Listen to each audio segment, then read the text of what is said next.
Yeah. Hi, everyone. Thank you for joining us. So we had a few technical issues.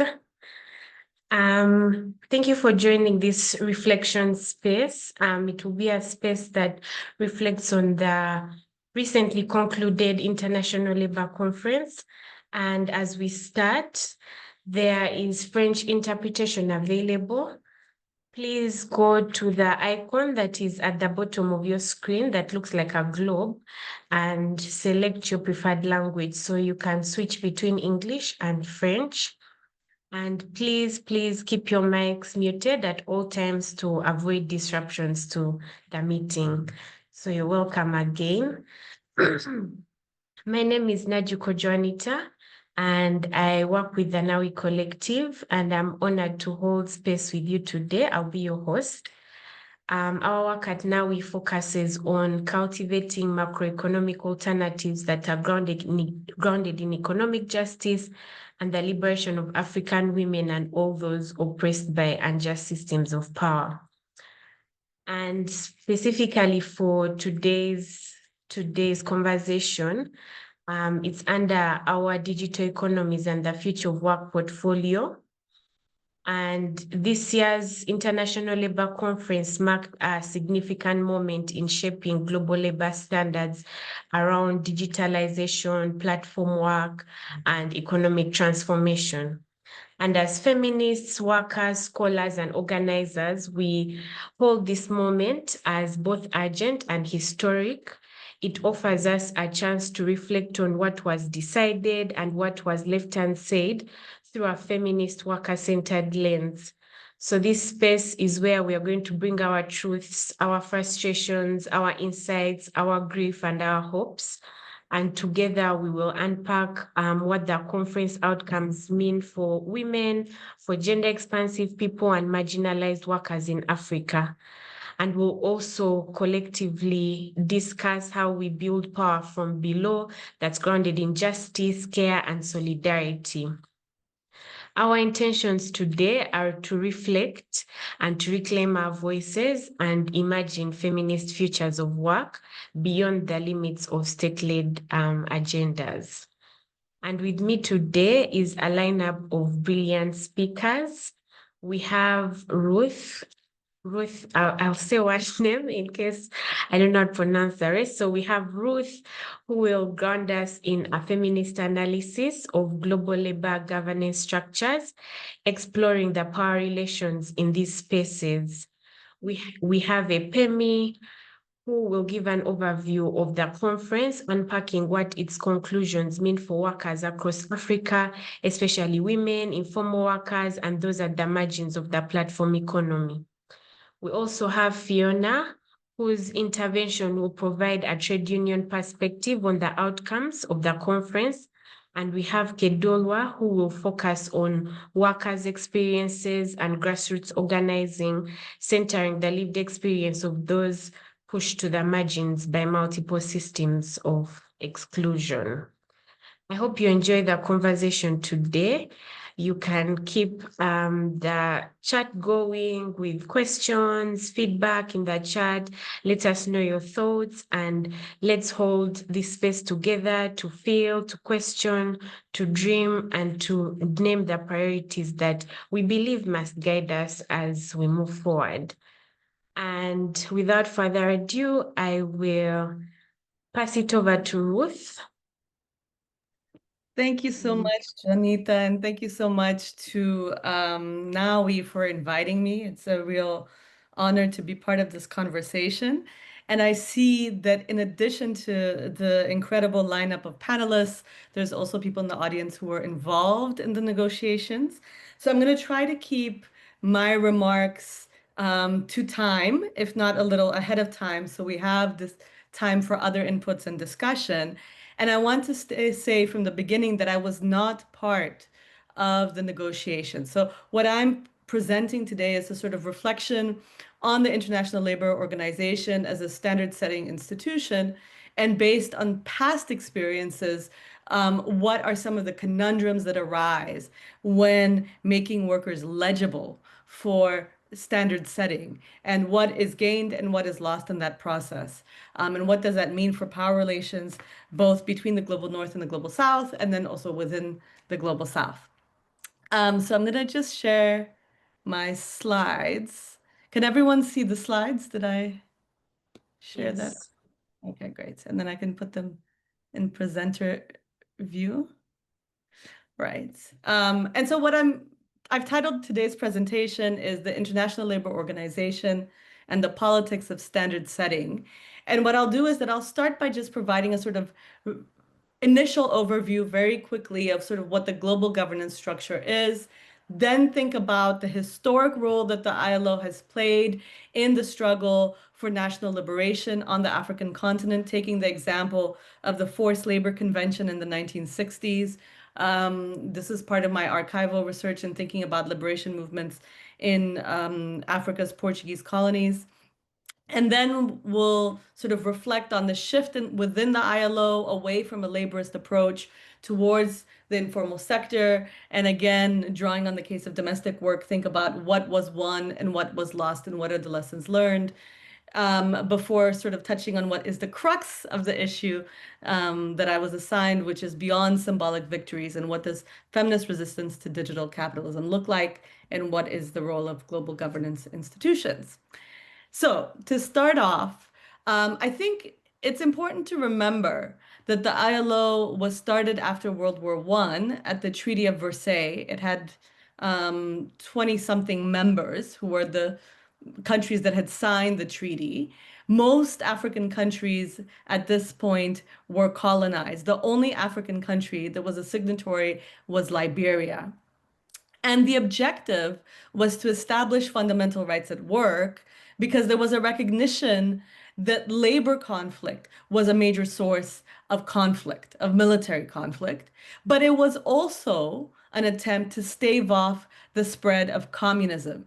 And I think it's important to remember the context. The Bolshevik Revolution had just started in the Soviet Union. And there was a real concern that it would spread as workers across the globe united against capitalism. So while the ILO is an institution that is very much was created to sustain workers' rights, it was also very much created to sustain the capitalist system. And in that way, I think there's an inherent contradiction to the institution and to the standard setting processes that have emerged out of that. It is unlike other UN institutions today. It is a tripartite institution, which means that it has representatives of government, employers, and workers, as well as increasingly also other kinds of organizations, associations involved, though not necessarily with significant decision-making power. And there's others on this panel and in this call that can speak more to that. The standards are set through conventions and recommendations, but historically, these were crafted around a kind of male breadwinner model and excluded casualized workers, informal workers, workers that were trapped in forced labor regimes under colonialism, unpaid labor. And so in that process, excluded the majority of colonized peoples and women. And many of these exclusions were contested following World War II with the adoption of notions of universal human rights and the idea that labor is not a commodity. And that then led to a proliferation of other conventions that extended beyond simply the sort of narrow group that that the ILO had initially coalesced around. And in 1946, with the formation of the League of Nations and then the United Nations, it became a specialized agency of the UN. And today, the ILO has its first African Director General, Gilbert Hungbo from Togo. So if you look at the governance structure, because I think it's helpful to think about this, the International Labor Conference elects the governing body, which then appoints the Director General, who then is responsible for the work of the International Labor Office. So all of the technocrats of the ILO are part of the International Labor Office, and their function is to support the member states in applying the conventions and recommendations and so on. And they then report to the Director General, who reports to the governing body, who reports to the ILC. So in theory, the ILC is the place that sort of from which, there's some kind of democratic process within the ILO and within those structures. But as we know, with large boats, there's often power that gets held in technocratic spaces that define what kinds of agendas are put on the table and on what terms. This is just a map on the right of the initial founders of the ILO. This has obviously expanded, and now most countries in the world are members of the International Labour Organization. But as you'll see from the African continent, only Liberia was present because at the time of its founding, the ILO was most of the African continent was still colonized. And this is just a quick structure so you can see sort of how the institution is organized regionally, but also thematically according to the various topics and themes. There are fundamental principles and rights at work.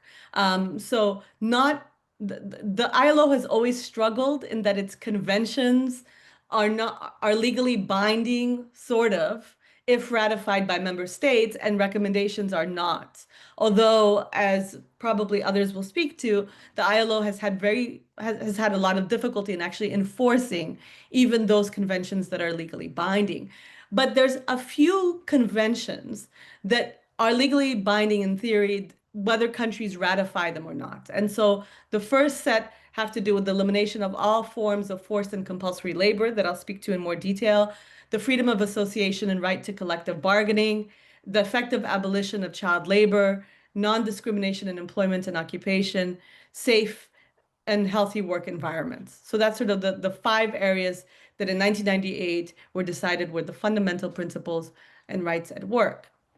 Now, I want to take a step back in history because one of the questions that Joanita gave me is to what extent, can African governments actually leverage this institution? Or does this end up reproducing asymmetric power relations between the global north and the global south? And I thought that to answer this, it would actually be useful to look at some concrete cases. And so I wanted to take you through the case against Portugal. During the colonial period, as I'm sure many of you know, Portugal adopted an extremely brutal labor regime, a forced labor regime, which obliged all African men and then later women to produce value for colonial capital for at least 6 months out of the year. And that meant that people that could not prove that they produced value could be swept up in raids by local administrators and forcibly recruited into forced labor for a very, very low or no wage. In 1959, Portugal, which was quite eager at the height of sort of the movements of decolonization to define itself as a responsible imperial power. In fact, they claimed it had no colonies and that its African colonies were actually provinces of Portugal. It ratified Convention 105 regarding the abolition of forced labor. And in 1961, which is when the convention went into effect for Portugal, the government of Ghana, led by Kwame Nkrumah at the time, lodged a complaint with the ILO concerning Portugal's non-compliance in its African colonies. So this was an example of Pan-Africanism and kind of trans-imperial movement of struggle for liberation. And it was in fact the first time that any ILO member state, remember Ghana itself had just become independent, had taken another ILO member state to or lodged a complaint against them. Now, Portugal denied all the allegations, complained about the uncourteous tone. I think we can, think of some very recent examples of countries that, when charged with abuses, complain about the uncourteous tone. But Ghana stayed steadfast and said, where there are abuses, there is no space for courtesy. And ultimately, Portugal accepted an inquiry because it saw the ILO as less dangerous than the United Nations, which was quickly becoming dominated by recently independent countries, as well as the Soviet Union that played a critical role at that time under Khrushchev. And I just want to read something from that time. This was the ambassador of Ghana to the United Nations. He was the first ambassador of independent Ghana to the UN. And he said, whereas in the past, protests against Portuguese forced labor in Angola and Mozambique were registered mainly by these sympathetic governments and philanthropic institutions on behalf of Africans. Today, an African government stands on the rostrum to defend its skin and countrymen against the onslaught of a foreign nation. And you can imagine how prickly Portugal got about this, given that they claimed that African countries were their provinces. The specific character, he goes on to say, of those forced labor offenses does not only hinder Africans' desire to be friendly with all nations, including Portugal, but also gravely affects the international relations in a way that is dangerous for the cultivation of justice towards the maintenance of peace in all parts of the globe. In other words, Ghana was using its power on the world stage to say, not only are we going to make this complaint, but we will mobilize a Pan-Africanist movement against this institution if this complaint is not heard. And who were the witnesses? Now you're thinking this is a very legalistic group. No, the witnesses were Amilcar Cabral from Cabo Verde and Guiné-Bissau, Marcelino dos Santos from Mozambique, Miguel Trovoada from São Tomé e Príncipe, João Manuel Du from the MPLA. And in the midst of this, helping them compile the reports were Basil Davidson, who was a very good friend of Kwame Nkrumah we have here. And those reports, because the Portuguese were extremely authoritarian, were based on journal articles or not journal, newspaper articles written by South Africans based on evidence from Mozambican migrant workers in South Africa, people like Frene Ginwala and Ruth First. And so you see here a real kind of coming together of various social forces trying to use this institution to challenge Portuguese colonialism. But of course, the ILO is a technocratic institution. It established a three-man commission of inquiry, conducted hearings in Geneva, a few site visits in Angola and Mozambique, and ultimately concluded that it didn't see any clear evidence of forced labor. Interestingly, they faced mounting pressure from other UN agencies due to what was happening in New York. And as you can see, this is just an example of the kind of stonewalling that technocratic institutions offer, right? So this is something I took in the archives. It was someone who would later become the Director General of the ILO, and saying to one of his subordinates, don't give them any information.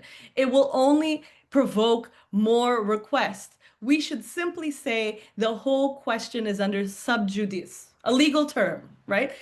Which means that you can no longer ask anything of this commission until they come out with their report. Liberation leaders were not fooled by this whole thing. They had achieved what they wanted, which was to get the ILO to annoy South African, British, Portuguese capital across the region by doing this whole thing. And instead, they then moved on with armed struggle for liberation and then engagement with the UN through other channels. Now, as I mentioned, the ILO report concluded that there was no evidence of widespread forced labor, although we all know that there was massive evidence of widespread forced labor. But Portugal was forced to introduce reforms, so that was considered a victory. And it exposed the viciousness of the Portuguese regime on the world stage, and it strengthened the position of the liberation movements in Africa's Portuguese colonies. And this combined with the important decisions by the UN General Assembly, and I think this is a good moment in history to remember these. 1965, they voted that legitimacy of the struggle by the peoples under colonial control to exercise their right to self-determination and independence. And then in 1972, specifically, that the national liberation movements in Angola, Guinea-Bissau, and Cape Verde and Mozambique are the authentic representatives of the true aspirations of the peoples of these territories. And this actually was in many ways a major victory for MPLA, PAIGC, Frelimo, etc., because it consolidated their specific role within liberation movements in their respective countries, which of course would then come under contestation. It certainly is now.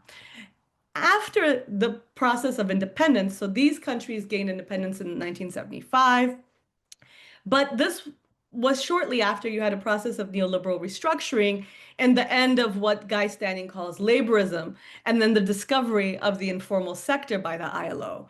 The ILO did play an influential role in trying to kind of reshape labor regimes across the African continent through standard setting, research, statistics, data collection, offering technical assistance and capacity building, often with other bilateral donor funds.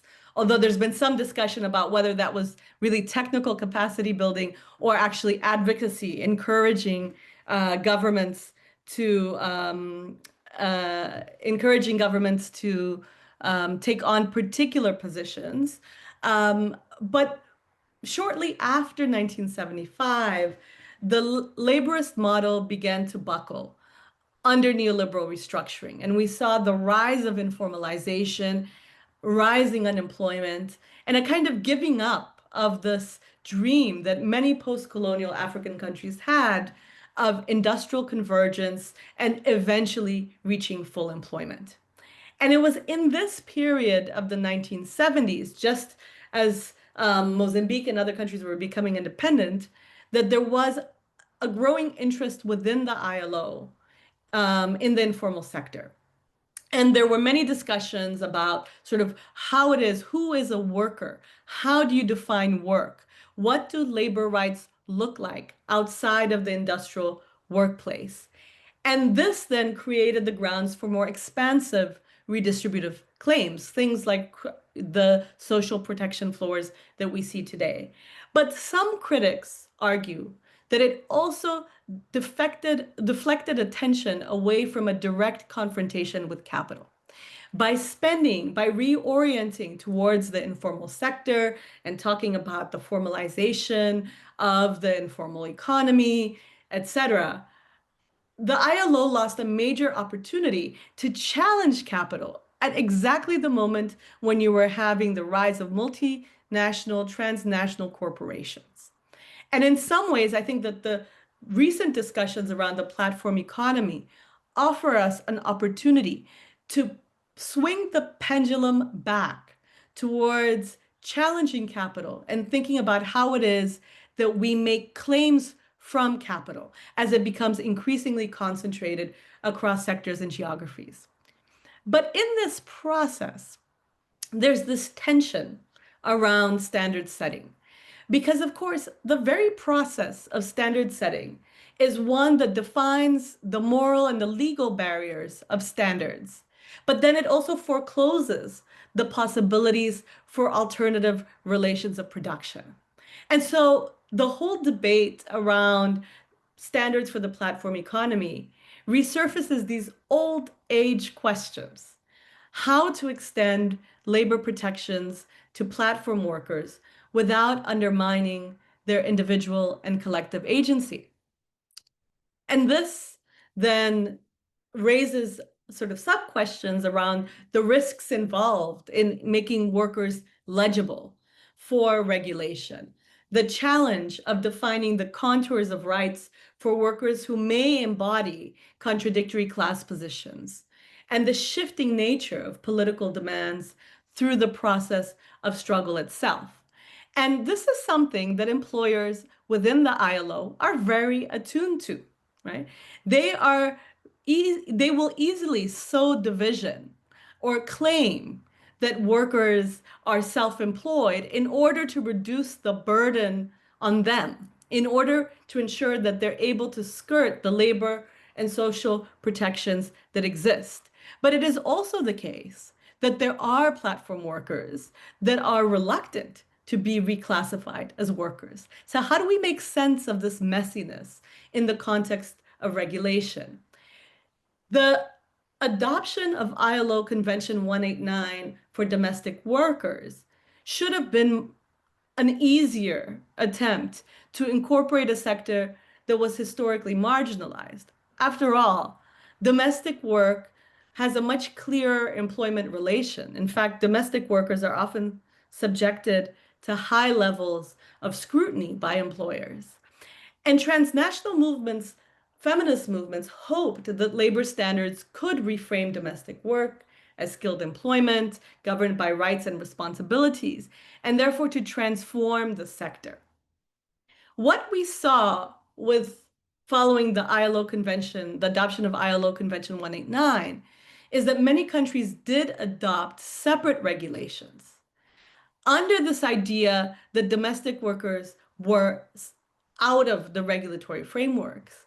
But actually, in many African countries, they had been covered under the labor law, even if not effectively so. And so this discourse, which emerged in countries like the US, where domestic workers were purposefully excluded from the labor law, but which was perhaps not the case in labor laws on the African continent, ended up shaping the narrative. There was this narrative that what it would take to bring domestic workers from the shadow to the light was regulation.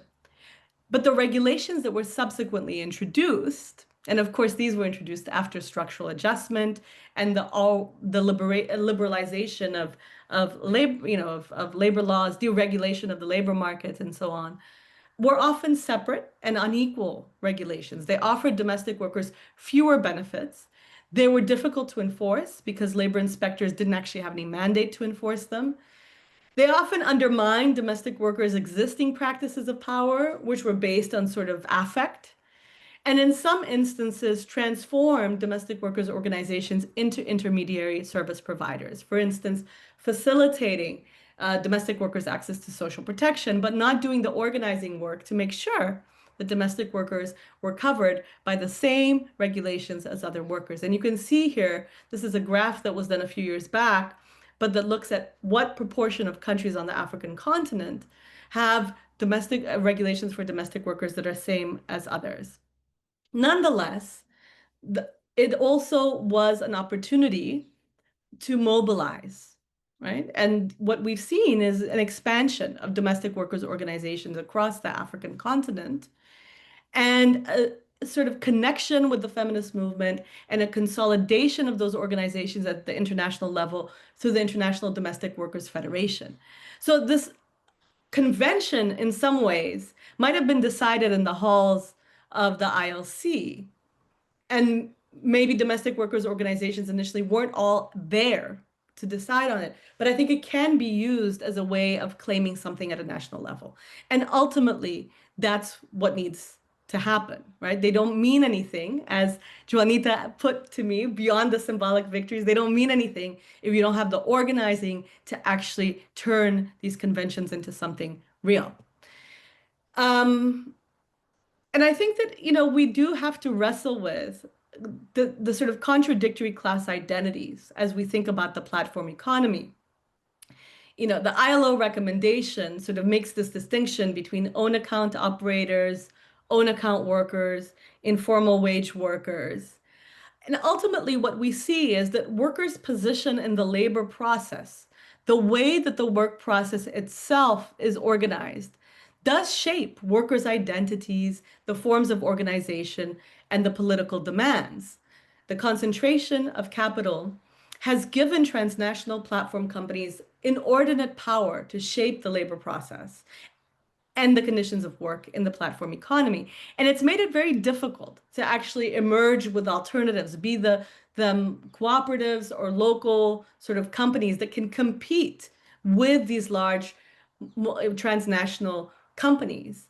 They mostly identify as tech intermediaries, which has enabled them to skirt national regulations. And yet, the workers, platform workers, as we all know, are subjected to high levels of scrutiny and control through algorithmic management. So amidst growing platform worker protests, there is a growing consensus on the need to regulate the platform economy. But there's also these contradictory positions. But what's interesting about some of the research that we've been doing is that people's identities, workers' identities shift over time. They shift in through the process of struggle itself as they experiment with which ways are most effective to engage, which targets are more effective to claim something back from. So I don't think, at the ILO, these things are being discussed from a technicist perspective, but I think it's important for us to recognize that these are political categories. Nevertheless, there are these lasting tensions. International labor standards provide a normative framework, and one that is by definition a political compromise. And that can define which claims are recognized as legitimate and which are not, in what Kate Mayer has called the process of social sorting. Nonetheless, I think it's important to recognize that there's a kind of dual or maybe a diversity of tactics that are important to apply, right? Obviously, the labor protections that the ILO has are ones that emerged from processes of struggle. The move to regulate platform work has actually been fairly quick. If you think 10 years ago, this was not the predominant form of organization of work. In the past, the focus on the informal economy has often left capital off the hook. But I think that this is a real opportunity to engage capital and to claim something back from these companies that are topping all of the big stock exchanges around the world. But it is important to consider in defining approaches who is at the bargaining table, which workers are being made legible and which are not, what demands are considered legitimate and which ones are sidelined, and how context, going back to the example of the differences between global north and global south in terms of regulation, but it could also be other types of contexts, how those contexts will shape demands.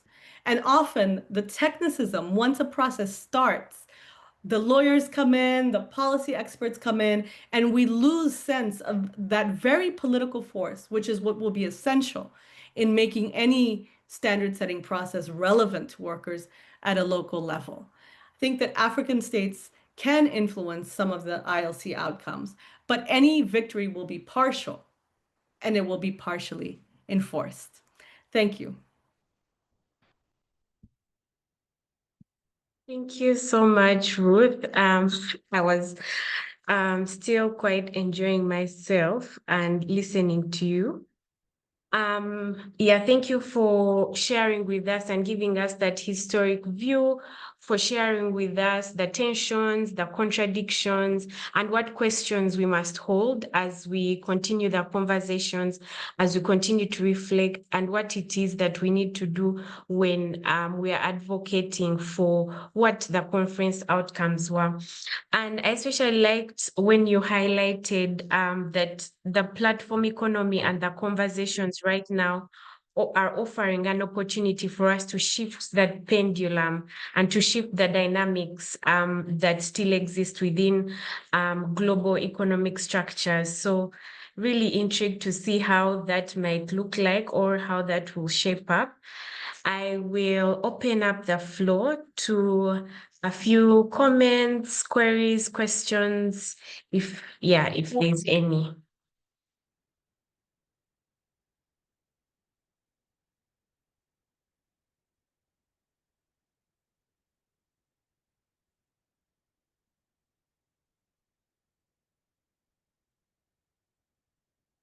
Pat, you have the floor.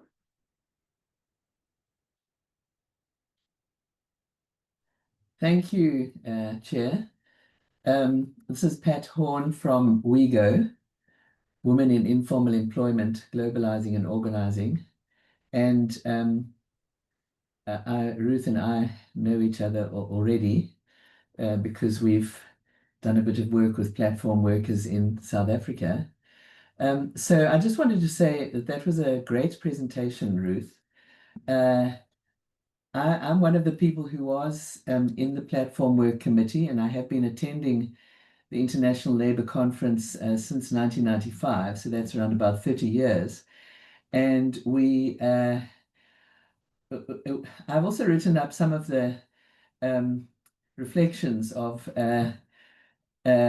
us as people representing workers in the informal economy, led by women leadership, and the difficulties that we've had to navigate that space, which I think we've kind of learned how to do. But what was really great about your presentation is to go right back to the history. I must admit, we never thought about it like that. I think our thinking started more or less at the time when this chap, Keith Hart, so-called discovered the informal economy. He went and he saw it, and then they started to write about it in the ILO. And so we've been coming across we've been dealing with those structural difficulties the fact that in the world of work, less and less workers are standard full-time workers, what you've called the male breadwinner model. So I'm really happy to get your angle, which is like a feminist historical perspective, which is not what we've looked at so far, but I think it's really helpful because we are now hitting these dilemmas and contradictions. And I think it's going to be really helpful actually to have these kind of reflections because what we're going to be facing in the second year of the discussion on platform work um, is exactly these contradictions. So I am in the process actually of writing a discussion paper, particularly about how to deal with this issue of own account work, because we're getting blocked by a failure to have a clear understanding about own account work, even though it was defined officially in 2002 in an ILO resolution on decent work in the informal economy, but it hasn't been followed through in regulation in most member states. Many of the member states haven't adjusted their laws to accommodate these kinds of work. And as you've correctly pointed out, it excludes many of the people on the African continent, even now in the post-colonial days, where we do have African continents actually belonging to the ILO. But the structural issue is a real impediment. And even some of the early conventions, like the Convention on Home-Based Work, the Convention on Collective Bargaining, which defines collective bargaining as negotiations between employers and employees. So there you have it. It immediately excludes all those workers who are not in an employment relationship, but nevertheless are economically dependent. So let me not say anything further, because I know Fiona's going to be presenting just now, and she's going to be presenting the actual issues, I think, if it's like what you presented the other day, Fiona, which was great on, breaking down the actual issues. But I think this framework of Ruth's is really great. Thank you very much. Thank you, Pat, for those really valuable additions. I will hand it over to Ruth for just a minute to respond so that we can also give space to the others. I don't think I have any responses. I'm very curious to hear the breakdown of the issues from Fiona and others. So I will, yeah, thanks. All right. Thank you, Ruth. And hopefully at the end, when we have another plenary session, we'll come back to you. Epemi, I will hand it over to you. Maybe we should listen to Fiona because I want to hear what Fiona has to say. Plus, I don't have anything deeply thought-provoking from the ILO's perspective anyway. Okay, so maybe we can have Fiona go next. It seems there's some appetite for what you have to share. Over to you, Fiona. I think that is better to hear Fiona because she was part of the commission on the platform and work deeply. She can make a valuable additional information. Thank you. Thank you very much. Unfortunately, when you sent me the instructions, I saw that somebody else was assigned to present on the platform economy. But as I'm presenting, I'll also utilize both my presentations, the one for the platform economy and the one that I prepared according to your guidelines, so that people can actually do interventions. So,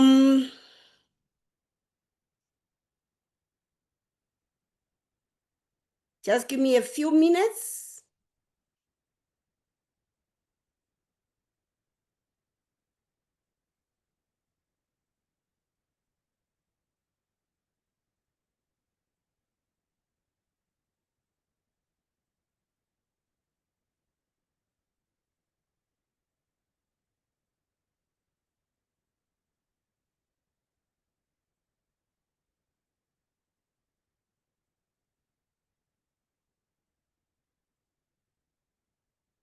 Okay, I'm going to share my presentation on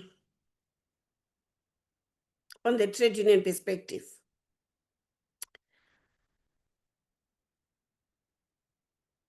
So I will not labor you with the introduction of the ILO as an organization. I think Ruth did justice to that. So the first slide was to introduce the ILO, and just to mention that the ILO is the only UN agency that is tripartite in nature, which actually gives a floor to organizations like trade unions, civic society organizations, feminist organizations to also be included in the dialogue process. And then the trade unions, our major mandate as trade unions is to fight for social justice in the world of work. And when we fight for social justice, we have to look at all the issues, all the developments that are affecting workers, that are affecting the world of work. So if we look at the current situation, the world of work has been transformed to a larger extent. There are technological innovations, demographic shifts, climate change, climate disasters, globalization, and even the economies of different countries are different. We have the powerful economies and we have the less powerful economies. We have the developed economies and the underdeveloped economies. And we also have countries that have a political muscle if we look at politics. And so there's been a shift in terms of how the unions have been organizing. There's been a shift in that unions have suddenly faced reduction in terms of unionization, in terms of even workers themselves responding and joining unions. There's also been decent work deficits on the rise, to the extent that the worker has been reduced to abject poverty. And then we also have a reduction of the income of the worker. The take-home pay of the worker has been seriously reduced because of the global trends. And then we also have an increase, a very rapid increase of labor migration statistics as workers cross the borders to try and look for greener pastures elsewhere. And they also face problems as they go to the foreign countries. We talk about migrant labor and their challenges. We talk about migrant domestic workers and their challenges. And we also have migrant informal economy workers that are facing challenges across the borders. So this has prompted trade unions to actually strengthen and enhance their advocacy and organizing skills, and also embrace technology or digitalization in the process. So at the ILC this year, there were a number of discussions that were done that are very powerful and will contribute to the future of the world of work. So in terms of my advice, it would not be good for us to be on the outside. We'd rather fight from within. If we fight from the outside, then we are going to be left behind, because digitalization will not wait for anyone. Whether you like it or not, technology is here and it's here. And it's increasing and developing faster. So we have discussions on the standards on preventing biological hazards. We had discussions on the amendment of the Maritime Labor Convention, and also addressing transition from informality to formality, looking at decent work for the on-account workers that Pat was talking about. Discussions on decent work in the platform economy. And you find that as we discussed the platform economy, you find that there are also informal economy workers that are there in the platform, on the platform work, and they face serious challenges. Let me just put this, share the slide that speaks to the platform economy, the challenges that are in the platform economy.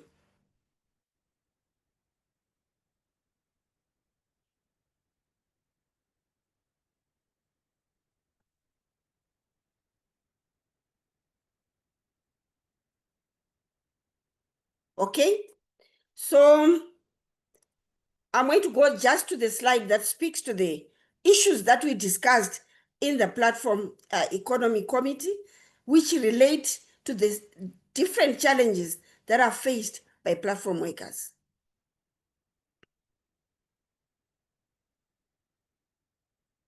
So you find that can you see my slide? Yes, we can, Fiona. Okay.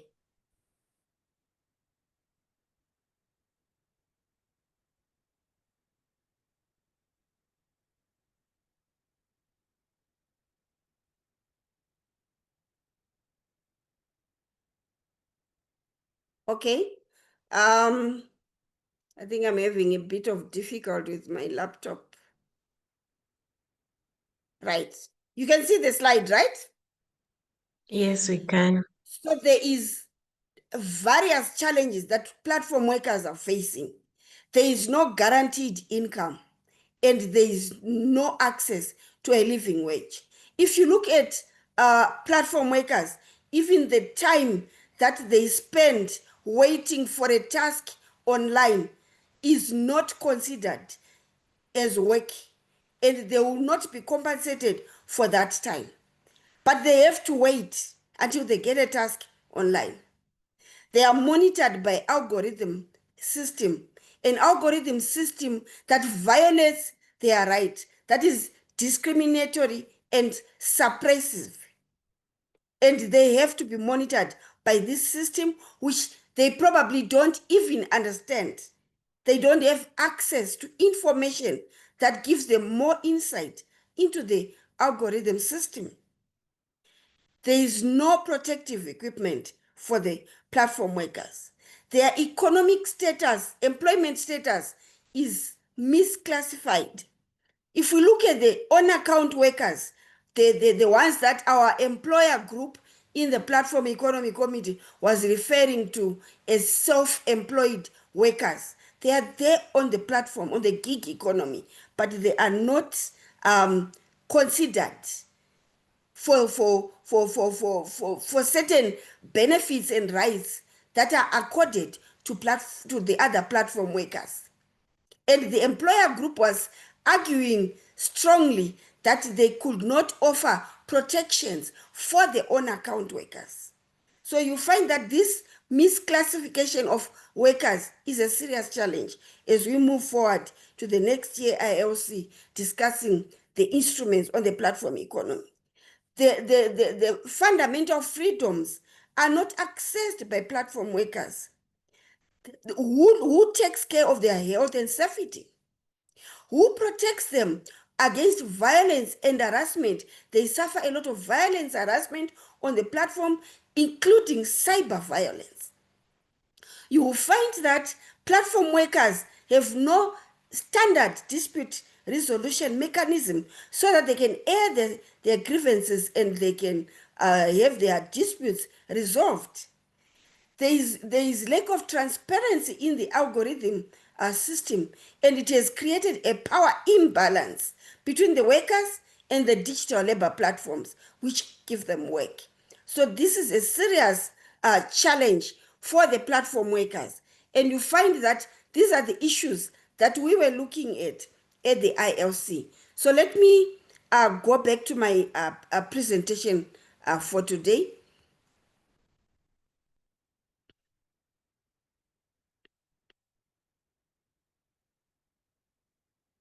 You can see my presentation, right? Not yet. Not yet. Okay.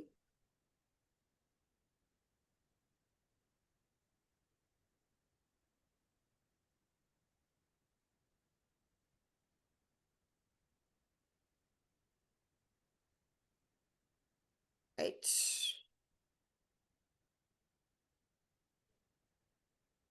We can see it now. You can see it now. Okay. Yes. So let's look at the issues that were discussed at the ILC as I was sharing. You find that there was also a committee on application of standards. A committee on application of standards that gives space for the tripartite partners to actually discuss violation of rights at the in different countries. Employers are allowed to also submit reports on the violations of their rights, as well as workers. They are also allowed to present reports on the violation of their rights. And NGOs and CSOs actually come together with trade unions and support the workers' rights champions that will be in the Committee on Application of Standards. And this is allowed. So this is a platform where the marginalized workers, the discriminated workers, like platform workers, like domestic workers, like migrant workers, can actually have a voice. This is a platform where even the countries that are war-torn, that are at war, and as you all know, whenever there is a war, there are violations, serious violations of workers' rights. So those workers in those war-torn countries can actually have a voice. I want to give Palestine as an example, that there was actually a special discussion to adopt Palestine as a member state with observer status as the ILC, so that they can actually continue to protect the rights of those people that are seriously affected as the war is going on. So this is a platform that is very useful. And then we also have the Global Social Justice Campaign, which also discussed a lot of issues regarding to the inequality that is increasing in the world of work, regarding to the social dialogue processes, the right to fair labor standards, the issue of the new social contract. There were a number of issues that were discussed, including digitalisation of labor, which is a serious issue right now, as well as the ILO budget to actually make successful those activities. So you find that when trade unions were at the ILC, the 113th session, there were a number of wins that I would like to mention that we also got. But it does not suffice to say that we have won everything. Especially in the platform economy discussions, there is still serious discussions that have to be done if we are going to have universal protection of workers on the gig economy. There are still serious issues, gray areas that we are disagreeing as tripartite partners. And this is another chance next year to actually push for those instruments that are strong so that we can protect these workers.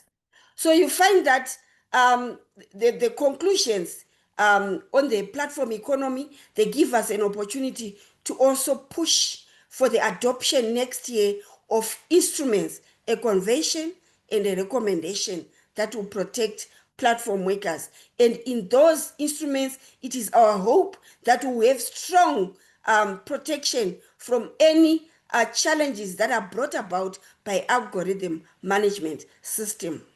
And then we also have conclusions on transition to formality for decent work for the informal economy workers.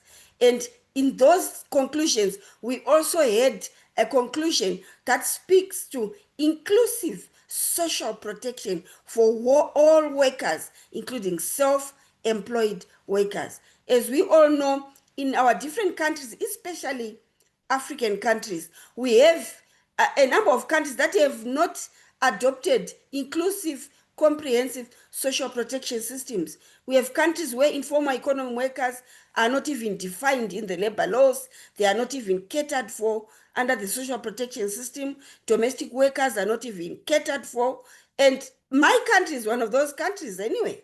So we'll find that we need to push for these conclusions that were adopted to actually be respected, honored, and implemented by our governments. So we still have work to do to go and use those conclusions as a tool to actually demand social justice, as a tool to actually advocate for progressive, inclusive legislation in our countries. And then the Maritime Labour Convention, it was amended and adopted to actually protect seafarers, including protecting them from violence and harassment at sea, and also protect them to access medical care, better living, and working conditions. This was a convention that had been outdated, that was also amended to also bring about an address to the challenges that are currently being faced by seafarers. And then we also have strong instruments that were adopted, but they cannot be strong if we don't champion the ratification and implementation at country level. These are a convention and a recommendation to protect workers from biological hazards. So we adopted a convention supplemented by a recommendation. We now need to champion the ratification and implementation process.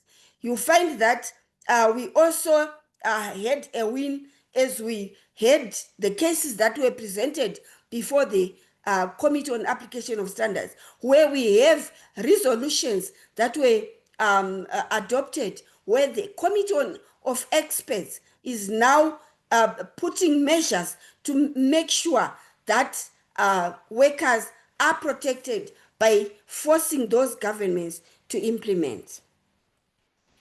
And so, would we say the ILC has failed to address certain issues?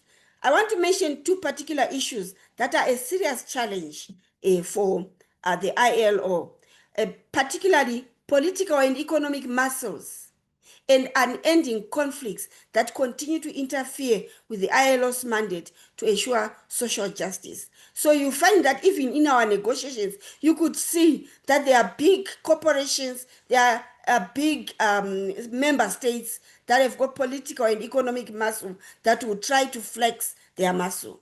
And we also have austerity measures in our different countries. We have big institutions or companies that continue to violate workers' rights. And economies are dwindling in the midst of technological advancement. So these are issues that continue to be grappled with by ILO, but we cannot operate from outside, as I said earlier on. We need to unite and champion the rights of workers from the inside. So the role of workers, trade unions, I'll just mention the few: empowerment of workers, social dialogue, distant work agenda, adaptation to change, sustainability, and inclusivity. These are issues that we have to continue to champion in order to protect our workers' rights. And those are some of the challenges that are common amongst us. Some of them I was speaking to them as I was speaking. So how do we strengthen our solidarity? Our solidarity can be strengthened through fighting together, collaboration. That diagram will show you how we collaborate together as CSOs, trade unions, feminist organizations, gender champions, international federations of trade unions. We must continue to engage and collaborate as we fight for change in the laws, as we fight for social justice in the world of work. What am I saying? I am saying we cannot operate alone. We have to be united. We have to have unity of purpose. And we can report our issues through the ILO supervisory system as well as the UN rapporteur system to champion workers' rights and human rights. And we can also embrace research so that we have evidence to support our arguments as we engage in social dialogue. Thank you very much, Chair. I just want you to leave you with a saying that says a single movement can spark a revolution.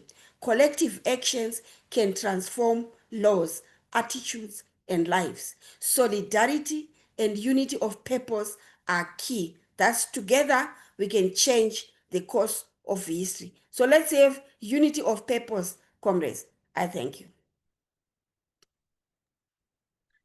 Wow. Thank you so much, Fiona. I can see why the appetite for you to speak was a lot. Thank you for sharing your perspectives and your experience while in Geneva. And thank you also for showing us the interconnectedness of all issues and how different kinds of issues are still workers' issues. If we see, for example, conversations about Palestine, conversations about harassment, gender-based violence, like some of the workers' issues that you had listed, it really shows us, and you expounded on some of the discussions that we're already having around the platform economy. And we will have an open discussion at the end of the panel session. Thank you so much. I will invite Epemi to the floor. Let me just add pin. Over to you, Epemi. Thank you, Anita, and thank you to Fiona for that powerful presentation. I do feel a little bit sensitive now, coming in from the perspective of the ILO. So, you know, we're not that useless, I would say. No, but in all seriousness, of course, even from a personal experience, there's no denying that the ILS system of the International Labour Standards system of the ILO is not perfect. But one thing we do know is that we can, as one of the oldest UN agencies, we continue to make sure that we create opportunities and create space for topical conversations. And one of these, an example of this, very thankful to Ruth for pointing that out, was the adoption of the Convention 189 on domestic workers, which was more, it's a very, took an interesting, there's an interesting background to that really showed the position and the place for advocacy.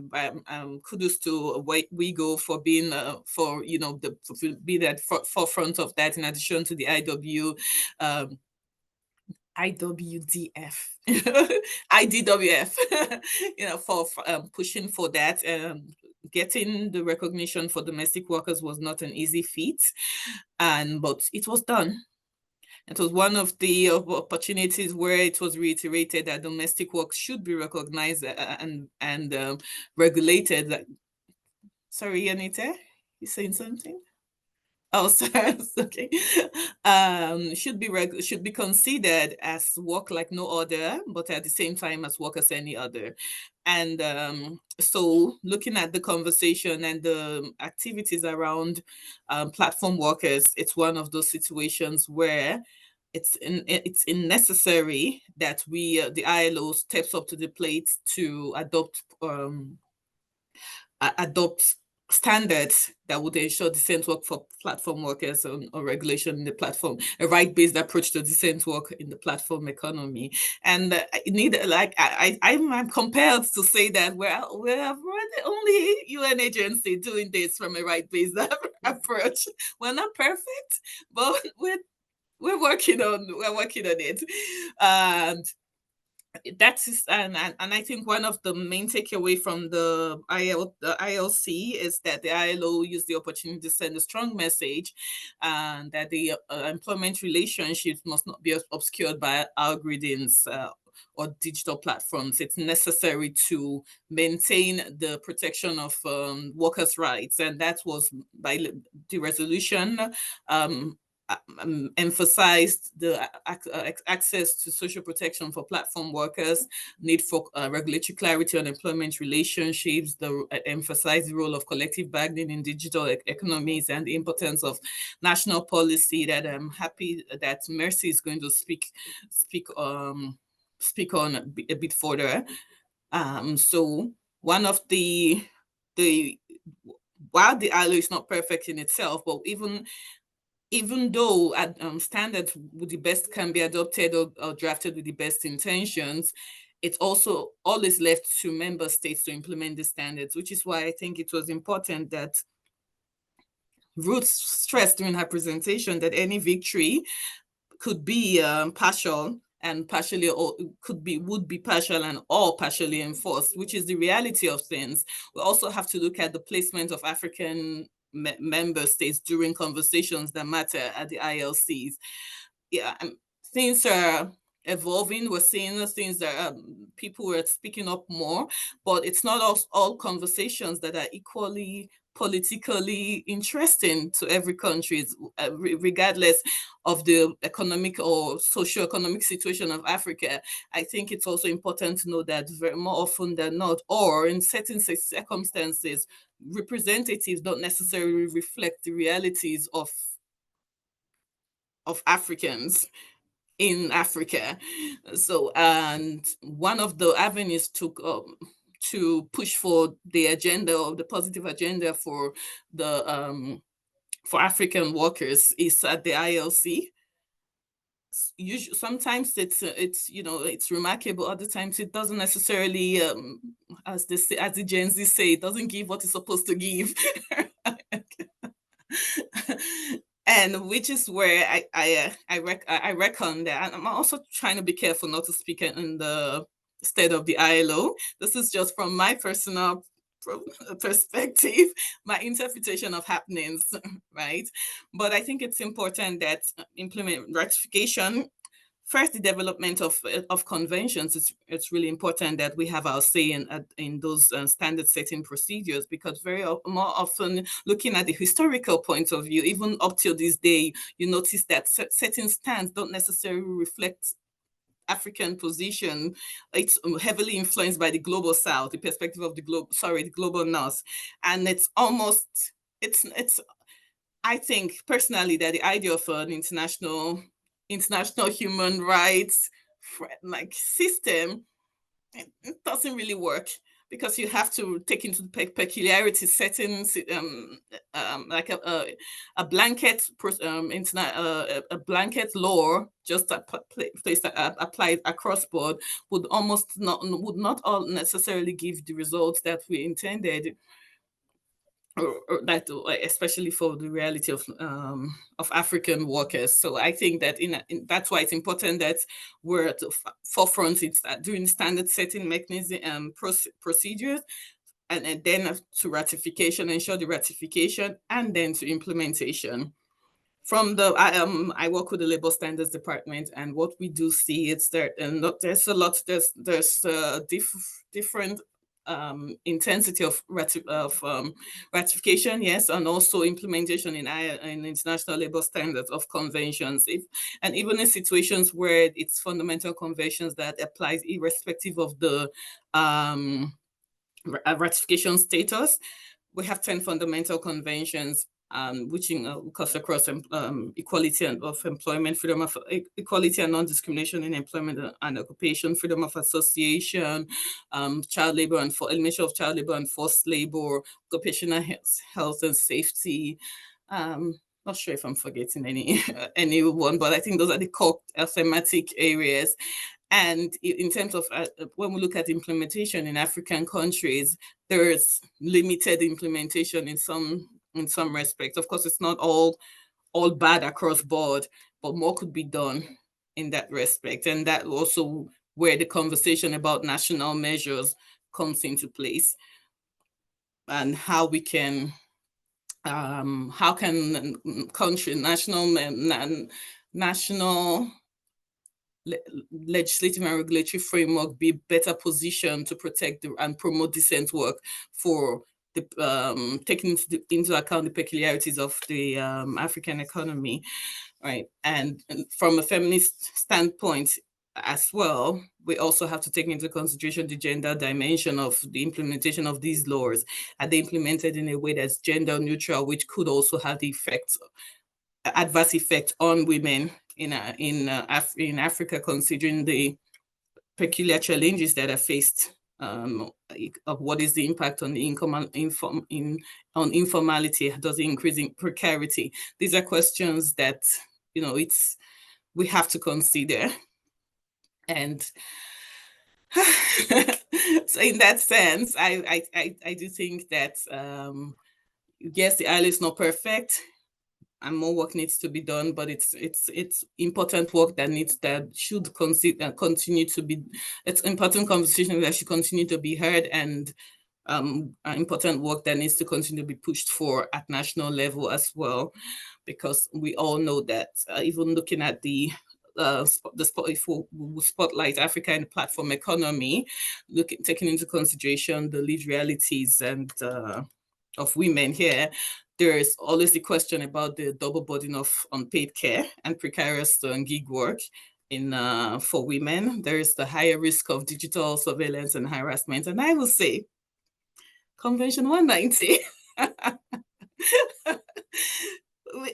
It's one of the progressive instruments, in quote, which has a requirement or mandate for national states to have a gender-responsive approach to violence and harassment in the world of work. It expands the definition of the world of work to be beyond just the physical space, to include anywhere that work is being done, including during places for rest break, including your transportation to and fro work, or anything arising out or in the course of employment. It also includes in the scope of application the idea of digital harassment as well. And so when we look at the higher risk of digital surveillance and harassment for women, we have Convention 190, which provides that sort of strong gender-specific language and actionable measures that are tailored for African realities. And it's good to note that a few African countries have ratified Convention 190. It's not a fundamental convention, but it's a convention that's getting a lot of traction, and we're seeing a lot of ratification by African countries. It's one of the fastest ratified conventions in recent times of the ILO, and it's nice to see that understanding, that unity about the importance of preventing violence and harassment of work.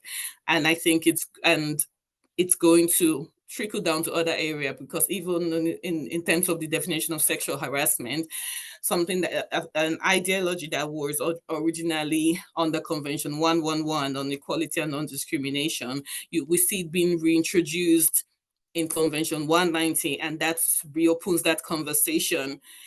Whereas Convention 111, even though it's a fundamental convention, it's also an older convention, and things have sort of plateaued in terms of the implementation or the jurisprudence around of Convention 111. But now we're seeing it being given a new light on the convention. Sorry, I just a question. Sorry, I would look at the questions later. Sorry. Okay, so in terms of the mechanisms, what are the limitations of the ILO framework? Like I mentioned, we do have conventions and recommendations, which are the main measures by the of the ILO supervisory mechanisms. These are the main what's the word? My English failed me. But to supervise the application of these standards, which are embodied in convention and recommendations, we have the committee of experts on the application of conventions and recommendations. We also have, as Fiona rightly mentioned, we have the CAS, the Committee on the Application of Standards, which meets at every ILC, and we also have Article 22 procedures, which are yearly compliance measures that the ILO takes to ensure to consider whether or not countries are meeting their convention obligations. Then we have Article 24 procedures, which are for trade unions or employees organizations to bring to report incidents of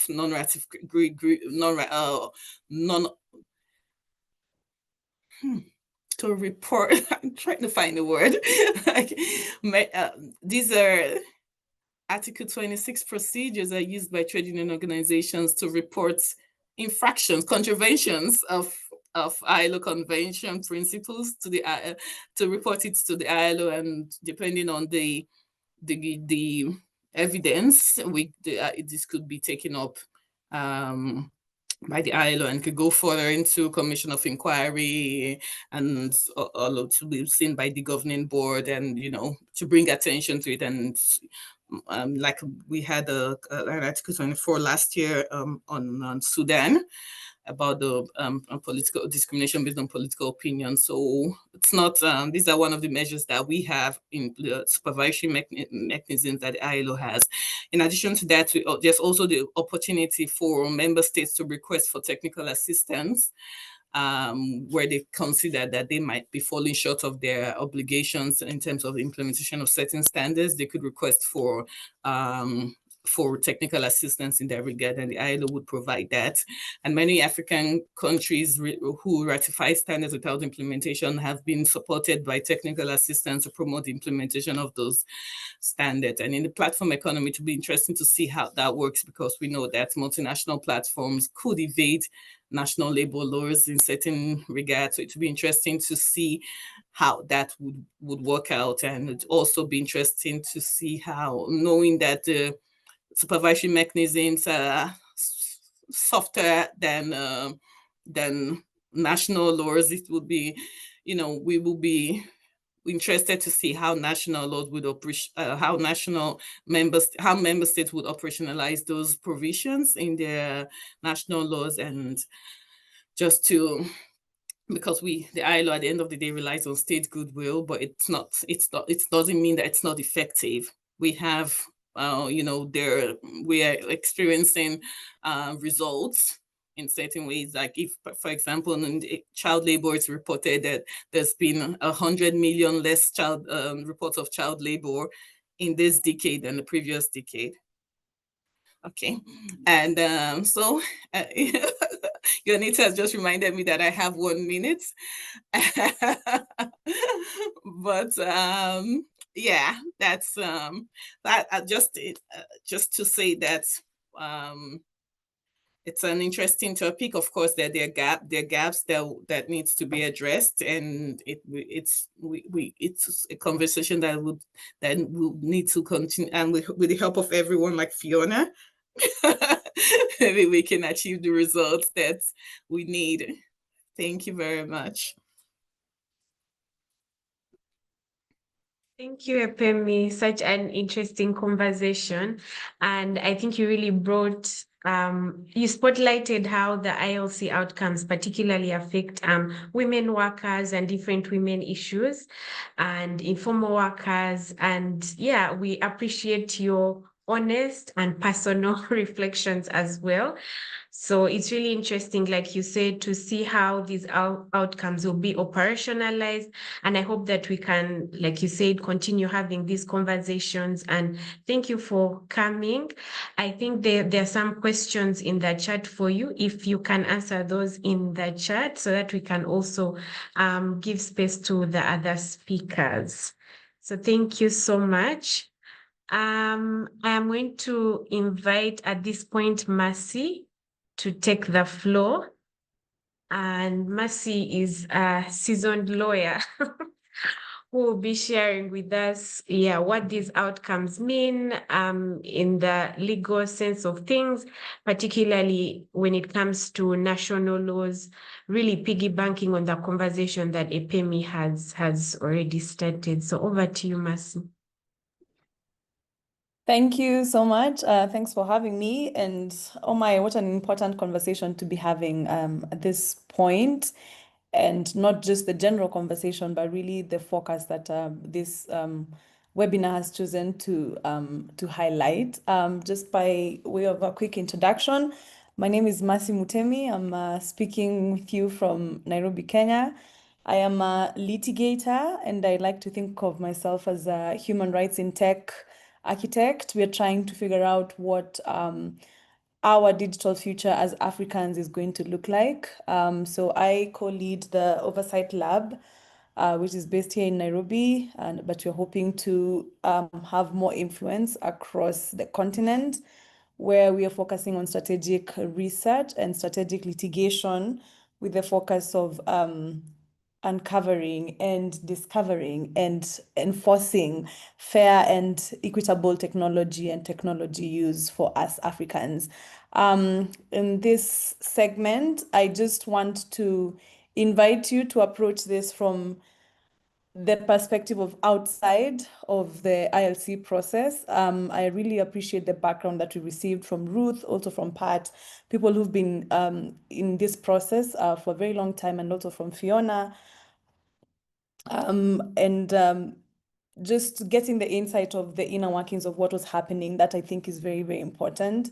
But then now, from our perspective, myself, I'm a lawyer. There are lots of worker representatives as well here, and union representatives and litigators. What does this mean for us? What are we looking at? Where are we headed next? What could we be doing to push this process forward? And what could we stand to gain is what I'm going to cover. I think a good starting point is really understanding, and let me just get a confirmation that you can see my screen. I'd like to assume that you can. Yes, we can. Yes. Let me just blow it up.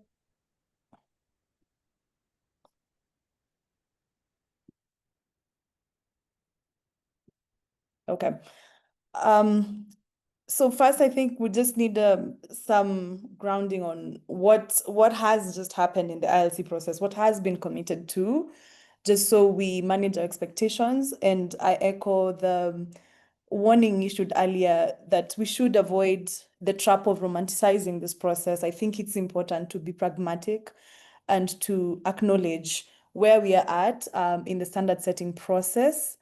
That way, the kinds of interventions that we design are very accurate, and they actually help the process. So the commitments so far from the process that just concluded is to develop an ILO convention and to develop a non-binding recommendation. So 2 products.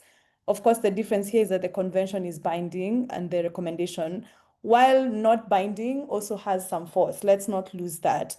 But in general terms, this is the step or the process for setting standards for digital platform workers globally. Think of what that could mean really in our local contexts. There's going to be, from a legal perspective, there's going to be, a huge difference in the 2 products, whether it becomes a convention or a recommendation. There are implications, and we'll cover that in a little bit. For some countries, of course, it could just mean, especially for those countries that we consider monist, where international law automatically becomes local law. I mean, that would be a huge win if some of the recommendations are carried through to the convention. Just the local adoption of some of these standards automatically could be a very big win.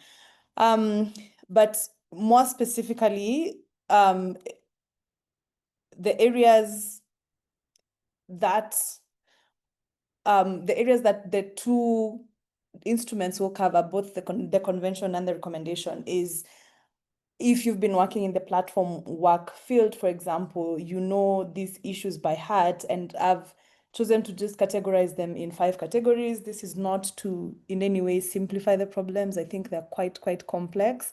But imagine if we could get to a point where the employment relationship is clarified.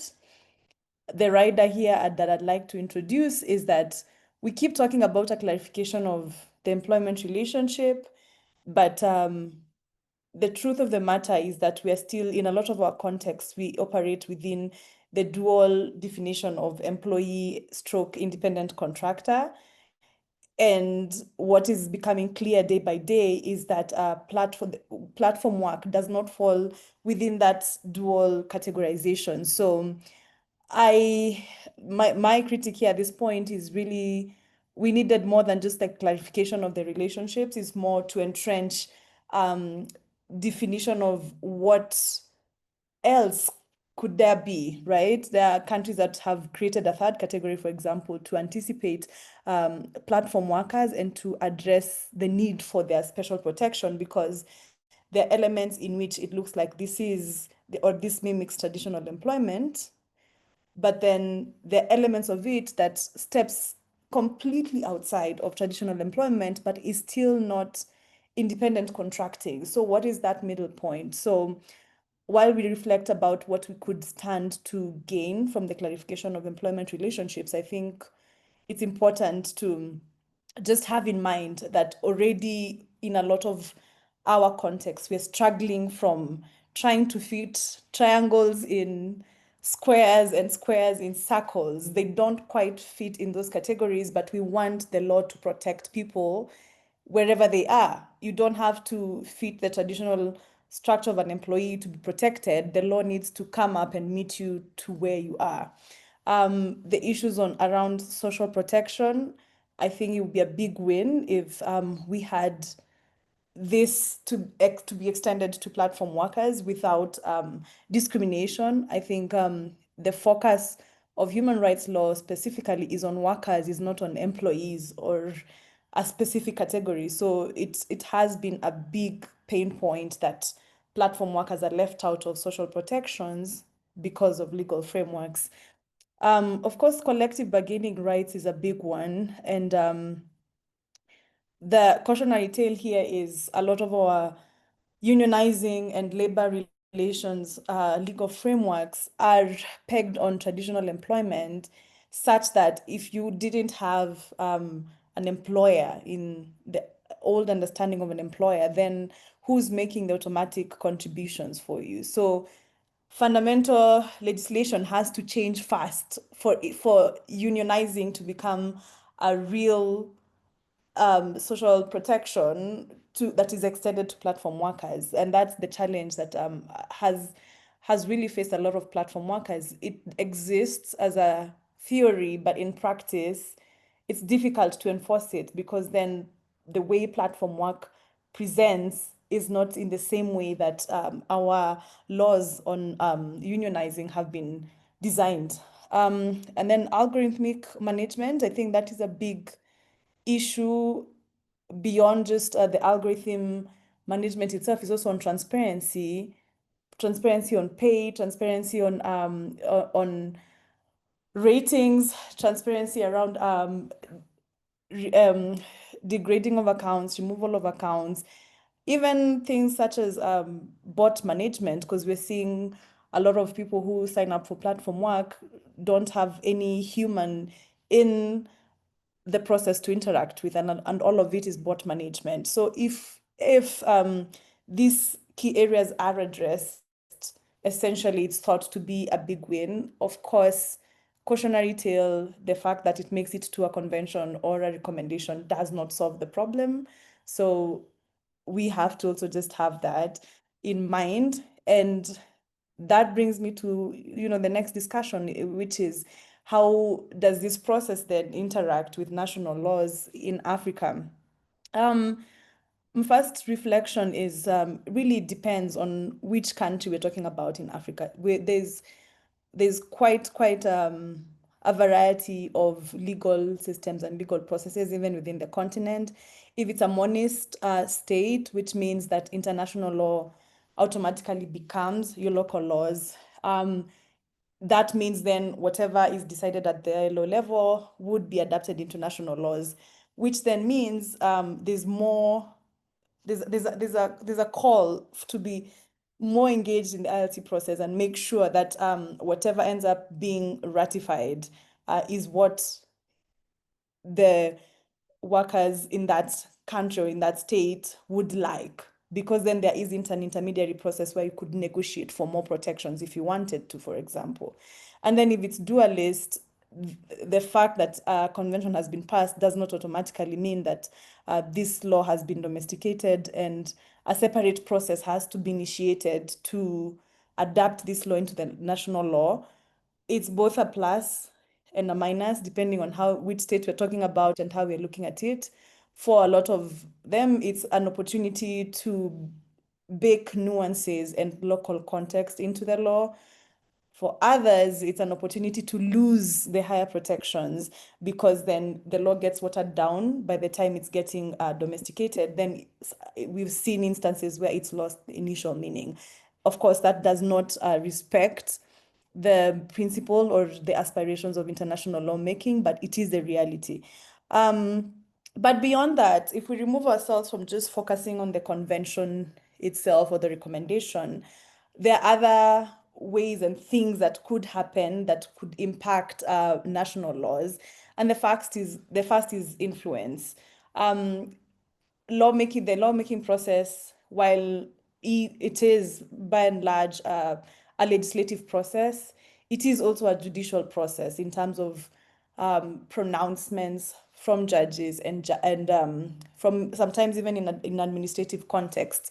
And the reason why is when it comes to the new forms of labor, when it comes to platform work specifically, it's moving at such a fast pace that the law might not respond in time. So you'll find there are so many problems that are making their way to courts way before the legislative process is complete. And the judge must rely on something to make these decisions. And there can never just be, a blank space for the judge to make the law. He has to, or she has to anchor it on something. We have found, especially in the Kenyan context, that more and more judges are anchoring themselves in processes that are taking place even at the ILO level. It could be recommendations, it could be general comments, or anything that is coming from that process is being used as an anchor for the judge to make a decision. So this is why already it is a win that these conversations are happening there, so that as we wait for local laws to catch up, already we have something on the table for judges to use. They understand the issues more when they've already been documented, especially at an international level. But then it presents some special challenges. One of the ones that I highlighted was there's this dichotomy of the self-employed versus independent contractor person. So if you have it in the convention that let's categorize people clearly without requiring that first let there be rethinking of the categorization of workers, what that could end up leading to is this artificial and pedantic forcing people into categories that don't fit, where you're just entrenching an existing problem. You're not really solving the fundamental problem. So because in the language of the law, like things mean things, words mean things, and they're very specific. It was one of the things that when I was reflecting on the text, I thought it would have been much better to actually appreciate that already countries are struggling with the categorization and then zoom out. That's going to be a challenge going forward, is what my prediction is. I hope I'm wrong. Of course, the aim here is to really do away with this confusing categorization of workers and then let facts lead you. If this worker behaves in this way, is controlled in this way, then definitely they belong in this category. But again, caution, sometimes it just doesn't quite fit the way we need it to. There's an opportunity here for moving into formalization, and I appreciate that also. That was one of the conversations that was present at the ILC. But even as we do that, the gap here that is clearly glaring is you don't want to extend protections for platform work to only some workers and then still not solve the fundamental problem of work not being recognized as formal work despite the context. And then the challenge that a lot of countries are facing, not just African countries are facing, is our legislation on other things like data protection and our understanding of algorithmic systems is still not up to par. So then if you call for algorithmic accountability in the labor laws, does that translate locally automatically? Do we understand what we mean by let's have a legislation that does not promote algorithmic bias if there isn't already an understanding of what algorithms are doing and how they could be used to actually extend bias. Of course, what we could gain is the more formalization, and I'll not belabor here, and addressing some of the deficits we've been seeing up to this point. That's clear to see. How we could gain depends on the context. Let's just keep that in mind. And then the gendered lens, for me, I appreciate that these things have come up, even in the draft we're looking at, like the algorithmic bias issue has come up, the safety and harassment issue has come up. To some extent, even the unpaid care work. But what I wanted to highlight here is just going through the transcript of what was happening at the ALC, it's very clear that these issues come out depending on who is at the table. And for me, this is a call for us to tighten our local processes that feed into the ILC process. I reflect a lot on what's happening in the Kenyan context. And of course, the union world is a political world, and there's no running away from that reality. But it's a call to really protect the core of our unions and our labor movements, because when that becomes compromised and you don't have the right people at the table, then the issues don't get cascaded to the way they're supposed to be cascaded. You find that even how we perceive algorithmic bias or safety and harassment is skewed in a way that doesn't solve the problem, that just cosmetically brings it to the table but doesn't quite solve it. So whether it's in the feeding up process or in the implementation process, it really does depend on who. So if you're doing work in that space, I think it's a call to focus more on strengthening the grassroots process and then unionizing processes as well. And then now what? Completing of the process. I think the ILC process is an automatic process that will continue, automatic in the sense that it already has its own set of procedures that we'll have to go through to either get to the convention or the recommendation. But beyond that, depending on the local context, it's triggering the national processes. Even if you operate in a monist state where it automatically will become a statute, I think there's still some work that needs to be done on the ground to address the nuance specifically. We are all African people, but we operate in very different contexts, and it's important to understand that context and make sure that it is being addressed to that extent. And then on a personal note, for me, this is a litigator's toolbox. This is something to keep in the litigator's toolbox and to also encourage people to rely on the principles that are coming out of the ILO process, to use them, to highlight them, to bring them to light, so that then we can start seeing more activity and more adoption of the spirit of what decent work could look like if we adapted a international standard setting process. And that's all from me. Thank you. Thank you, Mercy, for showing us all those different nuances. I was just thinking out loud when you were talking about formalization, and it's something I think that I've been grappling with, whether it truly serves the needs of workers, because sometimes the way that formalization is within like global labor policies, it oversimplifies the complex labor realities. So I was just thinking, yeah, if it's something maybe you'll speak to later, whether it's something that truly serves workers' needs.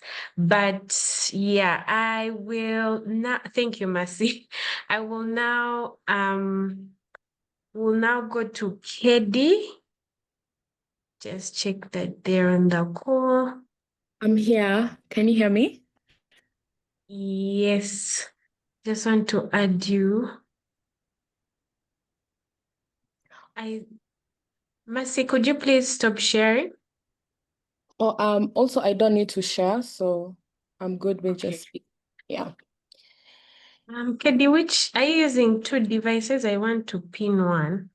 I just don't. Okay, I've seen you. Okay. All right, over to you. Oh, thank you so much. And thank you to the other speakers. It's been a pleasure listening to everybody. And thank you, Mercy.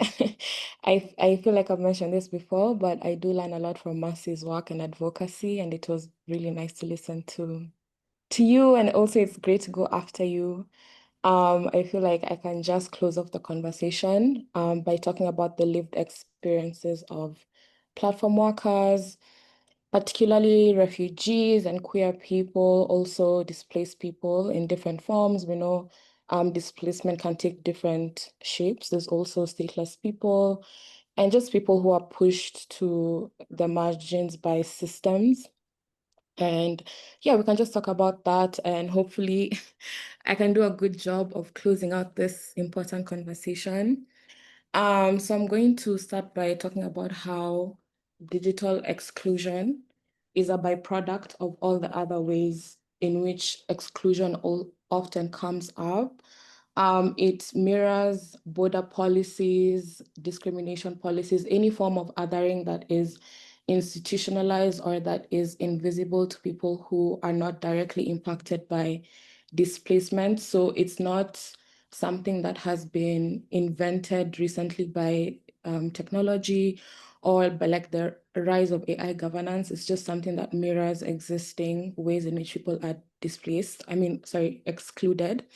And for queer and displaced people and people living at the risk of statelessness, these types of exclusions are compounded by social and economic precarity, often leading to criminalization, mass surveillance, which also leads to social isolation. And oftentimes when people are isolated socially, it's also hard for them to access economic ways of being free or even economic opportunities of sustenance. In the region that we live in, a lot of our governments already criminalize queerness and also do not really treat refugee populations with the care and dignity that they deserve. And so without direct access to, people's physical spaces and things like that, the laws that criminalize these existences are often used in online platform or in online spaces where queer people and refugees already have limited rights on the ground. When it comes to online spaces, these exclusions are only magnified. And for queer refugees, oftentimes they're forced to use online platforms to raise support, to create community, whether in their former countries or in their host countries. So it also means that they're susceptible to, one, surveillance by many, many states, and two, platform economy sites which are looking for cheap labor. And I think I'll come back to this, but I also wanted to mention that in addition to this, migration policies and asylum systems, even biometric registration systems under the UN they fail refugees a lot, and especially queer refugees, because they often collect data without privacy protection, sometimes even without adequate consent, which increases the exposure to state surveillance, because these agencies are usually in collaboration with governments. That's how they're able to operate in the countries in which they operate in. So if they're collecting data, they're also sharing them with governments. And at the same time, these are people who cannot directly get identification for one reason or another. So they also cannot they cannot have digital access that is free and also protected by data protection acts, as fragile as those might be in the region. And then we have big tech players who come into situations like that, who are infiltrating refugee camps and low-income neighborhoods in global majority countries like Kenya, and they are often collaborating with border regimes and governments to reinforce the surveillance systems that many of these people are helping build. And we'll talk more about that when I come to platform economies. They are reinforcing surveillance. They are, smoothing how governments are sharing data and how they are building profit-driven digital infrastructures. And while all this is happening, these people are also being sourced out to provide cheap labor in the refugee camps and in low-income settlements, where often a lot of queer people end up because of social exclusion and stigmatization and laws criminalizing queerness. If you think about all the big tech names. Just think about 3 right now in your mind. You don't even have to think deeply. I can assure you that all these companies are outsourcing their training and moderation needs to third-party platform economy sites, which then recruit workers from the areas that I've mentioned. And often these workers are desperately trying to survive the very systems that are now forcing them to work for the platforms that will in turn come and build surveillance machinery against them. So it's very unsurprising that big tech is using refugees and dispossessed queer people and people facing intersecting vulnerabilities, you know, sex workers, people with no formal identification documents provide cheap labor. And a good example is Kenya. Kenyans and Kenyan graduates who are living below the poverty line, they make up a huge part of the global platform economy. Young Kenyans who are desperate to survive are training data. They're using the data to train self-driving cars, cleaning up data sets for ChatGPT, and using all these things to kind of make AI shiny, but also remaining in a very precarious situation because the wages that they get in exchange for this labor is minimal to almost non-existent, because it's not all the time that they will get paid, because also the platforms have inbuilt bias. Workers can complete tasks and they can complete work, but if the algorithm labels your work as incomplete, you do not earn a living, and that's just an example. Another thing is it's very hard to ignore that amid their tasks, some content moderators they will witness very, very violent things. And occasionally, some have reported coming across videos depicting violence against other Kenyans who are working in countries in the Gulf or abroad, who are being subjected to brutalization and sometimes even death. And even beyond Kenya, I'm glad Fiona mentioned Palestine, because if we take the case of Palestine, big tech companies are using Palestinians in micro work to perform micro tasks like tagging images, transcribing audio, and segmenting imagery under the false pretense that they are providing work and not aid. But the same companies are benefiting from this labor because they're partnering with the Israeli government to expand their surveillance and refine their technologically backed war machinery against Palestinians.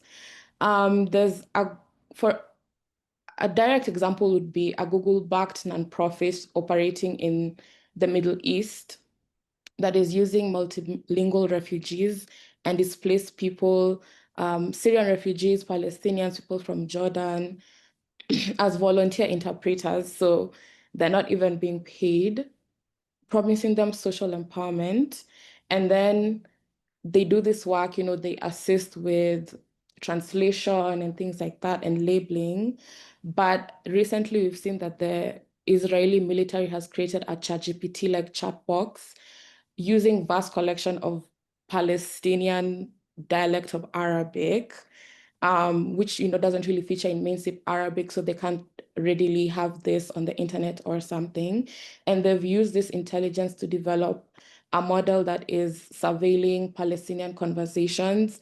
And for me, in situations like this are not mutually exclusive, where we see a nonprofit going into refugee camps in Palestine to ask Palestinians to do this volunteer work of translation. And then shortly after, the Israeli government has this mass chat box that has very specific Palestinian dialect words that they are using to crack down on dissent, is what they've been saying. But also another example is how AI can also fail the same people on both ends, both Palestinians who are, training this data, and also the Israeli government who is using it to just increase how they are violating the rights of Palestinian. There was a translation error where a Palestinian man posted "Good morning" in Arabic, and the chat box translated it to attack them in Hebrew, which then was translated to hurt them in English. So there are just ways in which all this intersecting work, how it's being used, who is using it, when it's being used, is really just entrenching people who are already dispossessed by so many intersecting systems and so many intersecting ways. But when we talk about all displaced peoples and including Palestinians who are training data for a living, we also have to remember that this kind of work kind of suspends someone in a stagnation. It suspends these workers in a state where they can't readily translate these skills or the things that they're doing on these platforms to mainstream economies or like mainstream work. How do you put that on a CV? How do you explain that in other industries? It's increasingly becoming murky how people can readily translate this work. Oh my gosh, I have 3 more minutes. I can't believe it.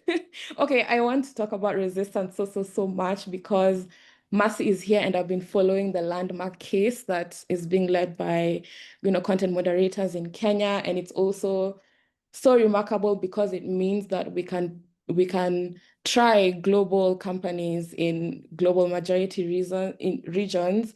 But I will just skip and talk about how as feminists we should be in solidarity with platform workers. I think for me, it starts with the language. We need to expand who is a worker, our definitions of work to include queer and displaced people. Every single category of people who is invisibilized needs to be included in the definition of work, from sex work to care work to creative economies to queer informed creative work that is often just like categorized as queer expression, but it's actually work that needs to be involved. We also need to challenge these heteronormative frameworks of work because I think Mercy mentioned this, many labor movements are rooted in the national narratives of productive citizenship, which is often rooted in patriarchal ways of how provision and work is categorized. And feminist movements, we also need to integrate how citizenship and borders, and they're also embedded in how we also advocate for workers and especially platform workers, because if we continue to use the same language, a lot of bodies are erased in the process, a lot of workers are erased in the process, and also a lot of work, and in this instance, platform work by people who are already dispossessed is completely erased. Even things as simple as organizing conferences in global minority countries, this automatically excludes global South participation due to visa apartheid, but also it further excludes precarious groups who can't even get papers to attend such conferences. And then I think also labor protections, we need to expand it to include all workers, especially gig and digital workers, regardless of their legal status in whatever territory they occupy and their gender identities. We just need to push those things to the margins and actually bring the people who are at the margins to the center and the front line. This includes the criminalization of sex work, discrimination of queer lives. And lastly, I'm just going to touch on mutual aid. We also need to look into ways of funding mutual aid on a scale that will really make material solidarity visible, not only to groups who are supporting each other in small ways, but also to who we fund, even in the philanthropic ecosystem, which, as we know, is the current ways in which it structures is dying. We also need to expand that and see how are we funding things. We need to also advocate for funders to only stop looking at funding programs and activities and thematics, to also fund mutual aid and the expansion of definitions and the expansion of language and the expansion of political education in movement building and things like that. I'm so sure my 3 minutes are up, so I'm going to pass it back to you, Joanita, and thank you so much. I'd love to share notes later. Thank you so much, KD. It was really a privilege to hear you speak, and I know that you're also not doing so well, so thank you for still making it. And such a brilliant way to close off the session. And thank you. I will open it up. I know that our time is really fast spent, but I will open it up for a minute or two for any reflections, anything that anyone would like to share, even the speakers, if there's something that you still want to add, just in 2 minutes, because I know the interpreters also need to rest. So does anyone have anything to ask, to share?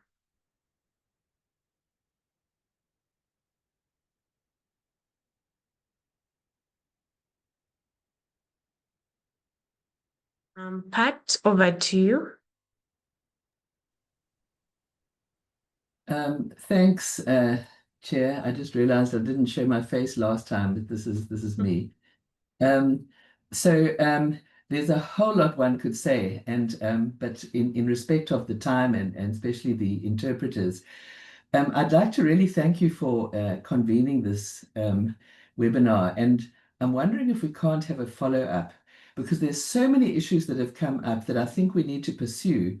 I think this one gave us all a taste of what we need to go into, because when we're sitting there at the ILO, we know that we're fighting for a labor standard, and then we just, have a big fight, and there's blood on the floor, and we have to do that. But we also have to reflect on what it is that we're doing. And in this issue of platform workers, so far, the organized platform workers that we've been able to meet to be part of these struggles they're very male-dominated sectors. And we've hardly touched the surface when it comes to more of the women-dominated sectors and some of the more invisible sectors. And I think that, that's what I think is important about this feminist orientation that you offer, is that we look more into that, because obviously we have to fight for the standards for this kind of thing. And even the men in the sectors are being really, really exploited and oppressed. But I think we all who are here today would like to also go further than the basic standards that we'll probably end up with next year, and look into some of those more hidden types of platform work, and particularly to try and identify some of those people who are doing it.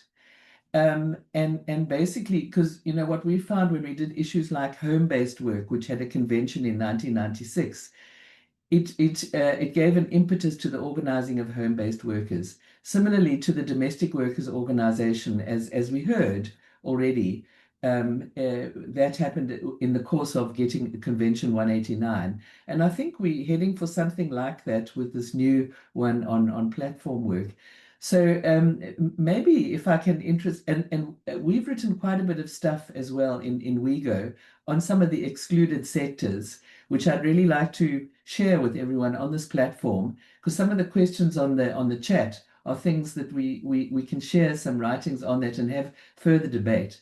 So I wanted to just really encourage you to, because you've got a wonderful group here, a wonderful network, and if we could maybe have some follow-up. Thank you very much again.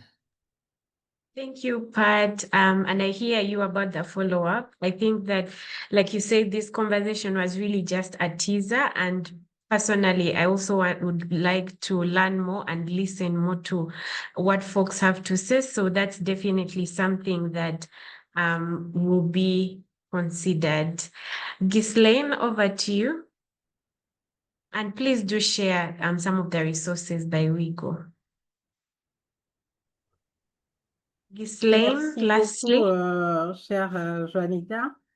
Je suis ravie par cette présentation de ce webinaire, parce que ça nous permet de voir la connexion qu'il y a entre le mouvement féministe africain, intégriste, panafricaine que vous êtes au niveau de Nawi, mais également avec le monde du travail. Vous venez d'affirmer qu'il y a donc une connexion, une collaboration, une communication qui est vraiment possible entre le mouvement syndical, le monde du travail, et que nous sommes vraiment ensemble sur les mêmes luttes au niveau de l'Afrique. Donc, pour moi, je vous félicite pour cela. Nous venons de voir l'approche du mouvement féministe africain que vous représentez avec donc le monde du travail, et que nos luttes, nos enjeux sont les mêmes, les enjeux féministes et les enjeux du monde du travail sont les mêmes, et l'appel à la solidarité, l'appel au travail, l'appel à l'ouverture,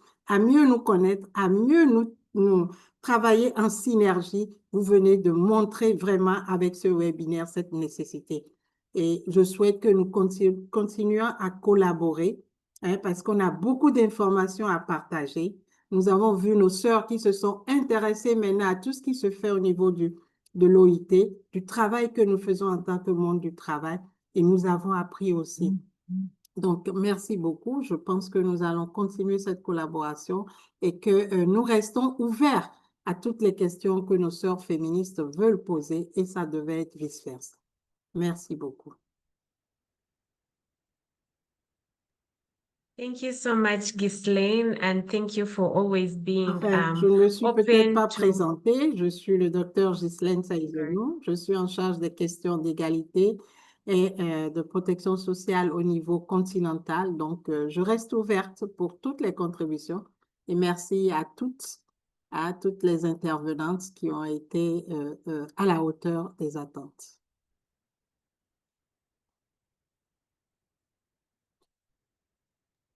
Okay, thank you, Joanita, I'm failing to raise my hand. I don't know what's happening with my laptop. But I tried to answer some of the questions on the chat that were coming. I just want to say for us to be effective, for example, you raised the issue about the formalization strategy, that is it not going to interfere or fail to address the issue of platform workers.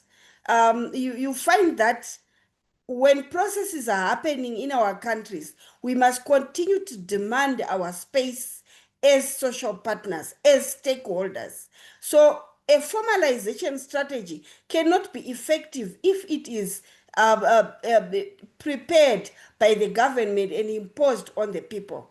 A formalization strategy needs active involvement of the workers that are in the informal sector themselves and their organizations. They have to be actively involved. They are the ones that can articulate their own challenges. So if they are excluded, then that formalization strategy is set to fail. I want to say, once the formalization strategy has been done, we also don't sit and celebrate. We have to push and monitor the enforcement, because if the formalization strategy is not implemented, then it will also be a non-entity. I want to say Zimbabwe has adopted a formalization strategy, which we did through engaging informal economy organizations and the informal workers broadly. But that strategy will still not work if we do not push for enforcement. Because our governments are popular for putting good strategies in place, but they don't implement them. So as organizations, we must continue to push for enforcement, and we must continue to utilize the supervisory systems where we report, for example, the ILO supervisory system, the UN rapporteur system, the supervisory systems of our own regional organizations. For example, SADC has a supervisory system, and so does the East Africa group. It also has a reporting supervisory system. Let's continue to utilize all those spaces so that we push for social justice. It will remain a dream if we don't push, and we have to do it united. That's why I spoke to unity of purpose. It's very important. If we don't unite, we'll always sing songs about these problems, but we will not get solution. So let's unite and let's demand our space. Thank you. Thank you so much, Fiona, and we will have a hard stop here. I would like to thank everyone, thank the interpreters, thank the speakers. Thank you so much for sharing your insights and for making this a really enjoyable experience, an enjoyable conversation, and we will definitely consider having more of this. And that's it from our end. Thank you so much, and I hope we can reconnect soon. Bye. Thank you. Bye-bye.